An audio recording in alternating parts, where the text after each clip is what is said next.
SB online একাডেমিতে সকলকে স্বাগতম। আমি সুমন আছি তোমাদের সাথে। ছোট্ট বন্ধুরা, আজকে আমরা তৃতীয় শ্রেণীর 93 পৃষ্ঠার মধ্যে যে অঙ্কগুলো রয়েছে এগুলোকে সবচেয়ে সহজ নিয়মে কিভাবে সমাধান করা যায় এই বিষয়টি শিখব। চলো তাহলে শুরু করা যাক। বন্ধুরা, আমরা যদি 93 পৃষ্ঠার একদম উপরে লক্ষ্য করি, এখানে বলা হয়েছে ভগ্নাংশের যোগ। বন্ধুরা, আমরা কিন্তু একদম শুরুতেই একটু অঙ্ক দেখতে পাচ্ছি। এখানে বলা হয়েছে রিয়া একটি পাউরুটির 5-এর 3 অংশ পেল। তার ভাই রাফি পাউরুটির 5-এর 1 অংশ পেল। তারা দুইজনে একত্রে পাউরুটির কত অংশ পেল? দেখো, আমাদের এখানে বলা হয়েছে যে রিয়া একটি পাউরুটির 5-এর 3 অংশ সে পেল এবং তার ভাই রাফি সে হচ্ছে 5-এর 1 অংশ পেল। এখন বলা হয়েছে যে তারা দুইজনে একত্রে পাউরুটির কত অংশ পেল। তাহলে তারা দুজনে একত্রে কত অংশ পেল এটিকে আমরা কিভাবে বের করতে পারি? আমরা কিন্তু রিয়ার যে অংশটি এবং রাফির যে অংশটি, এই দুটি অংশকে যদি আমরা যোগ করে দেই তাহলেই কিন্তু আমরা পেয়ে যাব যে দুইজনে তারা একত্রে কতটুকু অংশ পেল, তাই না বন্ধুরা? আচ্ছা দেখো, এটিকে আমরা যোগ করার আগে যদি আমরা একটু নিচে লক্ষ্য করি, এখানে আমরা কিন্তু একটি উদাহরণ দেখতে পাচ্ছি। দেখো, আমরা যদি প্রথম চিত্রটা লক্ষ্য করি, এখানে আমরা দেখতে পাচ্ছি 1 2 3 4 5। এটিকে এখানে কিন্তু 5টি ভাগে ভাগ করা হয়েছে, তাই না? এই 5 ভাগ ধারে কিন্তু এই যে পাউরুটির একে একটি ভাগকে বোঝানো হয়েছে। তাহলে 5 ভাগের মধ্যে রিয়া পেল হচ্ছে কত ভাগ বা কত অংশ? আমরা দেখতে পাচ্ছি রিয়া পেয়েছে 5-এর 3 অংশ। এই জন্য আমরা কি করেছি, 1 2 3 এই প্রথম 3টি অংশকে সবুজ রং করেছি, ঠিক আছে? এরপরে দেখো, আমাদেরকে বলা হয়েছে রাফি পেয়েছে হচ্ছে 5-এর 1 অংশ।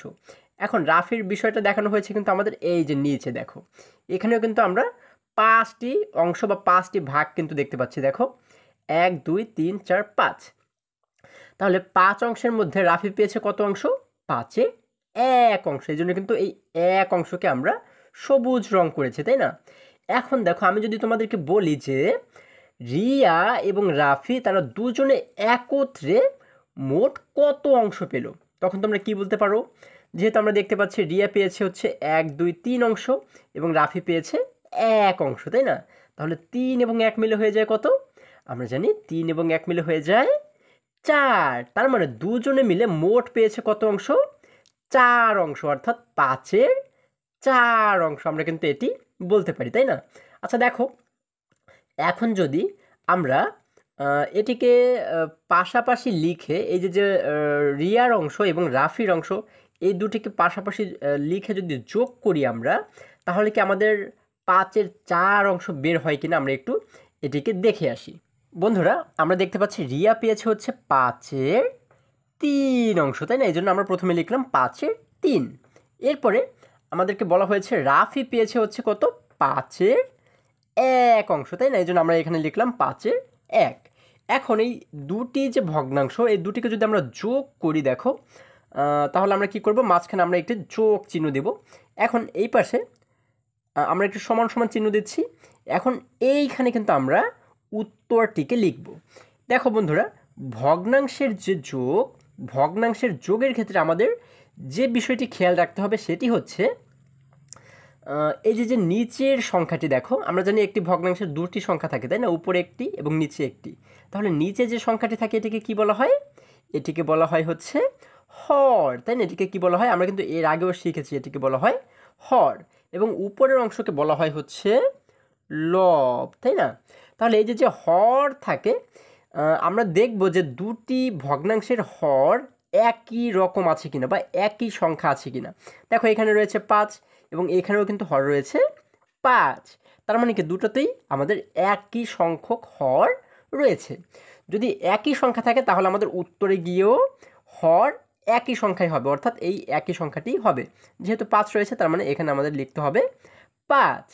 দেখো, আমাদের কিন্তু হর বের করা হয়ে গেল। এখন আমরা কি করব?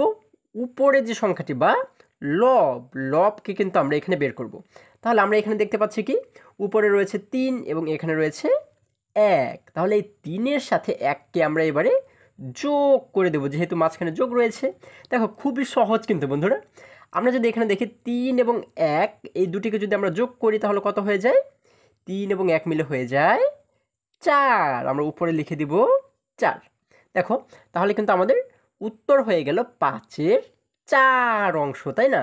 আমরা কিন্তু একটু আগে যে উদাহরণটি দেখেছি বইয়ে, সেখানেও কিন্তু 5-এর 4 অংশই হয়েছিল। দেখো এইভাবে করেও কিন্তু আমরা এটিকে সমাধান করতে পারি। আশা করি তোমরা সকলেই এই অঙ্কটি বুঝতে পেরেছো। তাহলে আমরা কি বলতে পারি?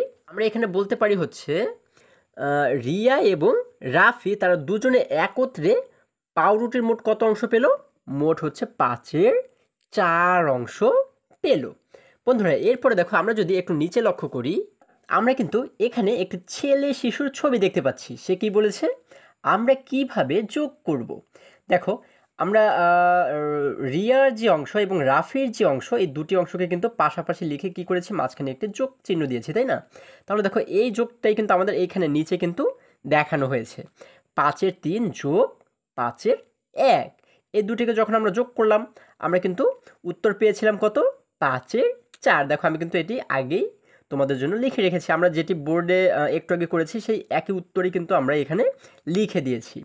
বন্ধুরা এরপরে দেখো যদি আমরা আর একটু নিচে 1 নম্বরে লক্ষ্য করি, এখানে বলা হয়েছে জাহিদের গণিতের বাড়ির কাজ শেষ করতে সময় লাগে 5-এর 2 ঘন্টা এবং ইংরেজির বাড়ির কাজ করতে সময় লাগে 5-এর 3 ঘন্টা। এই দুই বিষয়ের বাড়ির কাজ করতে তার কত ঘন্টা সময় লাগে? আমাদেরকে বলা হয়েছে জাহিদের গণিতের বাড়ির কাজ করতে তার সময় লাগে হচ্ছে 5-এর 2 ঘন্টা এবং ইংরেজির বাড়ির কাজ করতে তার সময় লাগে 5-এর 3 ঘন্টা। এখন এই গণিত এবং ইংরেজি এই দুটি বিষয়ের বাড়ির কাজ করতে তার একত্রে কত ঘন্টা সময় লাগে সেটি কিন্তু আমাদেরকে বের করতে বলা হয়েছে। তাহলে আমরা অবশ্যই মনে হয় প্রশ্নটি পড়ে খুব সহজেই বুঝতে পেরেছি যে আমাদের এখানে কি করতে হবে, তাই না বন্ধুরা? হ্যাঁ, তোমরা ঠিকই ধরেছ। আমরা এই গণিতের বাড়ির কাজ করতে তার যে সময়টা লাগে এবং ইংরেজির বাড়ির কাজ করতে তার যে সময় লাগে, এই দুটি সময়কে কিন্তু আমরা যোগ করে দিব, তাই না? তাহলে আমরা পেয়ে যাব যে এই দুই বিষয়ের বাড়ির কাজ করতে তার মোট কত ঘন্টা সময় লাগে। তাহলে দেখো আমরা যদি যোগ করি, দেখো বন্ধুরা যেহেতু বলা হয়েছে যে তার গণিতের বাড়ির কাজ করতে সময় লাগে 5-এর 2 ঘন্টা, এই জন্য আমরা শুরুতে লিখবো হচ্ছে 5-এর 2 এবং তার ইংরেজির বাড়ির কাজ করতে সময় লাগে হচ্ছে 5-এর 3 ঘন্টা। তার মানে আমরা এখানে লিখবো হচ্ছে 5-এর 3। এখন আমরা কি করব? এই দুটি ভগ্নাংশকে যোগ করব, যার কারণে মাঝখানে আমরা একটি যোগ চিহ্ন দিয়েছি, তাই না? এখন দেখো আমরা সামনে একটি সমান সমান চিহ্ন দেব। এবারে যদি আমরা এটিকে যোগ করি, আমরা কি করব? প্রথমে হর যেটি রয়েছে অর্থাৎ নিচে যে সংখ্যাটি রয়েছে সেটিকে কিন্তু আমরা আগে বের করব যে এখানে উত্তরের নিচে কি হবে। তাহলে আমরা জানি যে নিচে এই দুটি ভগ্নাংশের নিচে যদি একই রকম সংখ্যা থাকে বা হর যদি একই থাকে তাহলে কিন্তু আমাদের উত্তরে গিয়ে সেই একই সংখ্যাটি লিখতে হয়, তাই না? দেখো এখানে কিন্তু আমরা হর দেখতে পাচ্ছি 5 এবং এখানেও দেখতে পাচ্ছি 5।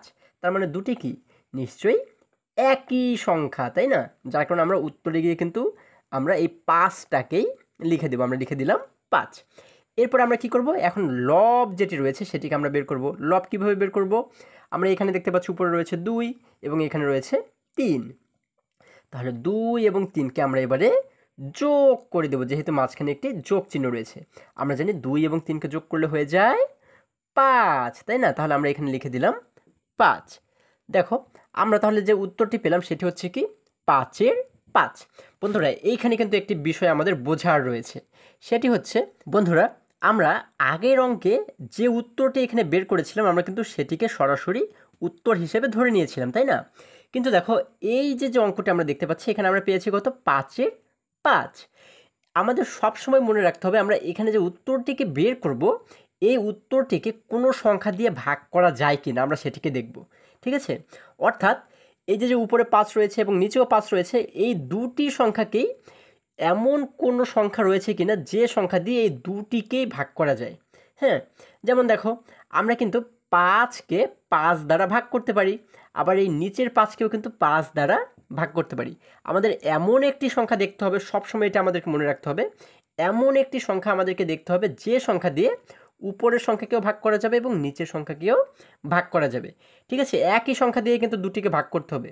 ঠিক আছে, আর না হলে কিন্তু এই ভাগটা করা যাবে না। বন্ধুরা, এই বিষয়টিকে আরও সুন্দরভাবে বোঝার জন্য যদি আমি আরেকটি উদাহরণের মাধ্যমে তোমাদেরকে বোঝানোর চেষ্টা করি, যেমন আমরা ধরে নিচ্ছি নিচে রয়েছে হচ্ছে 6 এবং উপরে রয়েছে 4। তাহলে দেখো, এমন কি কোনো সংখ্যা রয়েছে যে সংখ্যা দিয়ে এই 4কেও ভাগ করা যাবে আবার 2কেও ভাগ করা যাবে? হ্যাঁ বন্ধুরা, একটি সংখ্যা কিন্তু অবশ্যই রয়েছে। সেটি হচ্ছে কত? সেটি হচ্ছে 2। দেখো, 2 দ্বারা কিন্তু আমরা 4কেও ভাগ করতে পারি আবার 6কেও ভাগ করতে পারি। কিভাবে দেখো, আমরা যদি প্রথমে 2 দ্বারা 4কে ভাগ করি তাহলে কতবার ভাগ করা যায়? আমরা 2-এর ঘরের নামটা পড়ি। আমরা জানি 2 একে 2, 2 দুগুণ 4, অর্থাৎ 4কে যদি আমরা 2 দ্বারা ভাগ করি তাহলে আমরা কত পাবো? আমরা পাবো কিন্তু 2, তাই না? যার কারণে আমরা এই 4কে কেটে দিয়ে আমরা এই পাশে লিখে দেব 2। এরপরে দেখো, যেহেতু 2 দিয়ে আমরা 4কে ভাগ করেছি, এখন এই 2 দিয়েই কিন্তু আমাদের 6কে ভাগ করতে হবে, একই সংখ্যা দিয়ে ভাগ করতে হবে। তাহলে 2 দিয়ে 6কে কয়বার ভাগ করা যায়? আমরা যদি 2-এর ঘরের নামটা পড়ি এবারে, আমরা জানি 2 একে 2, 2 দুগুণ 4, 3 দুগুণ 6। যেহেতু 3 দুগুণ 6, তার মানে 2 দিয়ে 6কে কয়বার ভাগ করা যায়? 3 বার, তাই না? তার মানে আমরা এখানে লিখে দেব হচ্ছে 3। এখন দেখো, আমরা উপরে পাচ্ছি হচ্ছে 2, নিচে পাচ্ছি হচ্ছে 3। এখন এই 2 এবং 3কে এমন কি কোনো সংখ্যা রয়েছে যেটি দিয়ে এই 2কেও ভাগ করা যাবে এবং 3কেও ভাগ করা যাবে? এমন কিন্তু কোনো সংখ্যা নেই। আচ্ছা দেখো, শুধুমাত্র 1 দিয়ে কিন্তু আমরা ভাগ করতে পারবো না, ঠিক আছে? কারণ 1 দিয়ে তো যে কোনো সংখ্যাকেই ভাগ করা যাবে এবং 1 দিয়ে ভাগ করলে আমরা এই একই সংখ্যাই পাবো, তাই না? 1 দিয়ে 2কে ভাগ করলে 2ই পাবো, 1 দিয়ে 3কে ভাগ করলে আমরা 3ই পাবো। যার কারণে 1 দিয়ে কখনোই আমরা ভাগ করব না।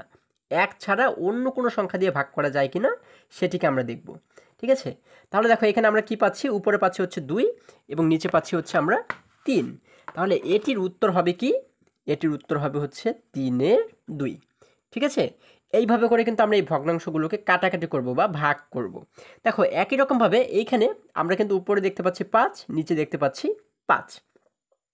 তাহলে এমন কোন সংখ্যা রয়েছে যে সংখ্যা দিয়ে এইটিকেও ভাগ করা যাবে এবং এটিকেও ভাগ করা যাবে? হ্যাঁ বন্ধুরা, তোমরা ঠিকই ধরেছো। আমরা কিন্তু